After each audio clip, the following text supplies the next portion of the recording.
Rektor Universitas Padjadjaran memastikan tetap menjalankan program pendidikan dokter spesialis anestesi meski tidak lagi diselenggarakan di RSHS.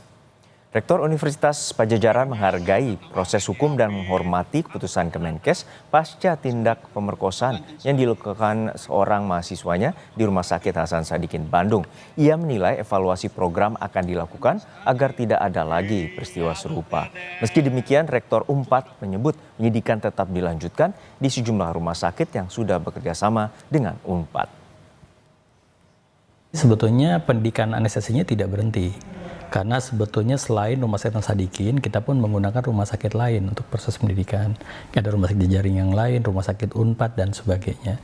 Tentu di proses yang lain tetap berjalan, jadi yang dihentikan adalah tempat pendidikannya di Hasan Sadikin. Tapi Unpad pun tentu tidak akan tinggal diam, semua proses akan kita evaluasi. Lebih lengkap tentang perkembangan kasus ini kita tanyakan langsung pada jurnalis Kompas TV Ninda Destiani dan juru kamera Reza Pratama yang berada di Rumah Sakit Hasan Sadikin, Bandung, Jawa Barat. Ninda, untuk saat ini tersangka Praguna tentu bukan satu-satunya dokter residen di Rumah Sakit Hasan Sadikin. Lalu seperti apa pengawasan yang selama ini dilakukan di RSHS untuk terkait dengan dokter residen anestesi dan apa upaya RSHS untuk mengantisipasi kejadian serupa tidak terulang kembali? Iya, selamat siang Juno dan juga saudara. Informasi terkini dalam kasus pemerkosaan oleh dokter residen dari Unpad di Rumah Sakit Hasan Sadikin. Setelah ini memang sudah baru saja satu tersangka yang telah diamankan dan ditahan di Polda Jawa Barat saat ini ya begitu. Adapun terkait pengawasan dari Rumah Sakit Hasan Sadikin, kemarin kami juga sempat mengkonfirmasi langsung terhadap pihak dari DPR RI yang diwakilkan oleh Ibu Atalia Praratya terkait pengawasan Rumah Sakit Hasan Sadikin. Memang ini sebetulnya ini merupakan sudah disampaikan bahwa sudah dilakukan sejumlah pengawalan terhadap korban, mulai dari pengawalan kepada polisi begitu. Saat ini memang dari pihak polisi juga masih melakukan pendalaman berlanjut kepada pelaku maupun korban lainnya. Tadi disampaikan bahwa memang dalam kasus ini tidak hanya satu korban saja. Dari pihak polisi yakni Kombes Pol Surawan Dirkrimum Polda Jawa Barat membenarkan ada 2 korban lainnya dalam kasus pemerkosaan ini, Jono dan juga saudara. Dan memang kalau pagi hari ini, tadi sekitar pukul 8 pagi ini saya juga sempat menghubungi Kombes Pol Surawan bahwa apakah kemudian sudah ada korban lain yang menghubungi. Masih disampaikan belum ada korban lain yang hari ini ataupun pagi ini melapor secara resmi ke Polda Jawa Barat begitu. Namun memang terkait kedua korban lain ini diharapkan agar kemudian segera melapor. Hal ini juga didukung oleh Atalia Praratya selaku anggota Komisi 8. Kemudian juga dari pihak Gubernur Jawa Barat menyampaikan agar mendorong kedua korban ini melapor secepatnya kepada pihak polisi karena demi keadilan semua korban begitu. Dan dilihat kalau menurut Atalia bahwa kasus ini juga menjadi fenomena gunung es, di mana bukan hanya kasus di Rumah Sakit Hasan Sadikin saja yang terdapat pelecehan seksual, namun di beberapa instansi yang saat ini sedang terjadi. Dan selain itu disebutkan 60% korban pelecehan seksual ini tidak berani untuk speak up atau melapor begitu.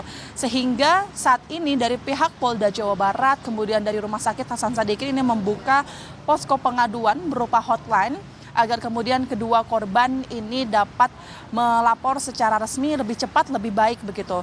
Namun memang kalau kata Kombes Pol Surawan pagi hari tadi masih belum melapor.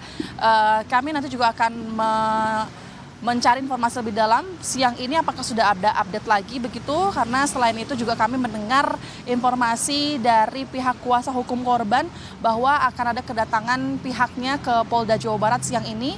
Dan selain itu Juno dan juga saudara, saat ini siang ini kami juga masih menunggu pukul 11.30 waktu Indonesia Barat kemungkinan akan ada kehadiran dari ataupun kunjungan kerja dari Kemenkes Republik Indonesia. Apakah kemudian dari kunjungan kerja ini ada keberkaitannya dengan kasus dari pemerkosaan ini yang kemudian nanti kita akan pantau begitu. Setelah itu pada sekitar pukul 13.30 waktu Indonesia Barat di Polda Jawa Barat juga akan ada audiensi dari pihak Kemenkes Republik Indonesia terkait, kami masih belum mendapatkan informasi lebih lanjut apakah memang terkait hal kasus ini atau tidak. Yang pasti nanti kita akan gali lebih lanjut kepada 2 instansi ini.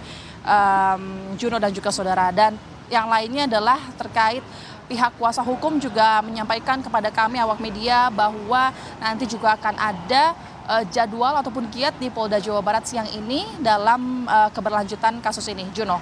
Ya, Ninda, untuk saat ini seperti apa pendampingan terhadap para korban dan juga bagaimana peran dari Kemen PPA atau dinas terkait di pihak Pemprov Jawa Barat untuk membantu para korban untuk pemulihan dari trauma tersebut?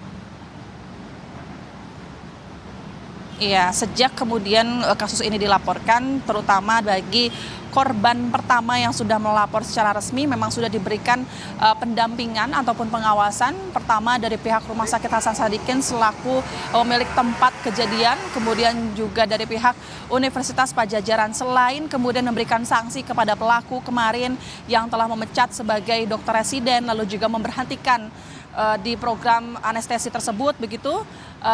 Kemudian Rumah Sakit Hasan Sadikin juga mengawali mendampingi pihak korban untuk melapor kepada Polda Jawa Barat. Terkait dua korban lainnya, karena memang disebutkan masih belum ada laporan secara resmi ke polisi Polda Jawa Barat. Kemudian memang sejauh ini masih dipantau oleh pihak instansi lainnya seperti dari polisi di Treskrimum Polda Jawa Barat bagian perlindungan perempuan dan anak, kemudian juga dari Komisi 8 DPR RI agar kemudian terkait kedua korban ini melapor secara resmi atau tidak, namun pihak polisi ini akan tentu ikut turut memeriksa kedua korban demi mengumpulkan keterangan ataupun barang bukti baru dalam pengusutan tuntas kasus ini. Juno.